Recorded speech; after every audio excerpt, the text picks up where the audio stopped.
కేంద్ర కేబినెట్ ఈరోజు జమిలీ ఎలక్షన్స్ కి గ్రీన్ సిగ్నల్ ఇస్తూ ఒక తీర్మానం చేసింది. అంటే రామ్నాథ్ కోవింద్ కమిషన్ రిపోర్ట్ వచ్చింది. ఆ దాదాపు 18,000 పేజీలు ఉన్నాయి. దాని నుంచి జిస్ట్ తెలియదు. అన్ని పొలిటికల్ పార్టీస్ మీటింగ్ పెట్టడం లేదు.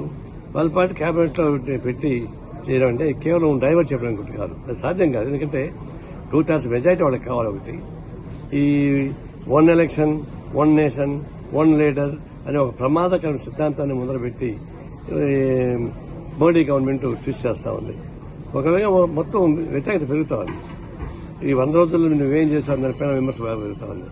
ఒకవైపు కేంద్ర ప్రభుత్వం వైఫల్యాలపైన విమర్శలు జరుగుతూ ఉన్నాయి. ఇంకొక వైపు కేంద్ర ప్రభుత్వం మోడీని మార్చాలని ఆర్ఎస్ ఒక తీవ్ర ప్రయత్నం చేస్తున్న వార్తలు వస్తున్నాయి. ప్రైమ్ మినిస్టర్ స్థిమితంగా ఉంటాడో తెలియదు. రెండో వైపు 9 ఎన్నికలు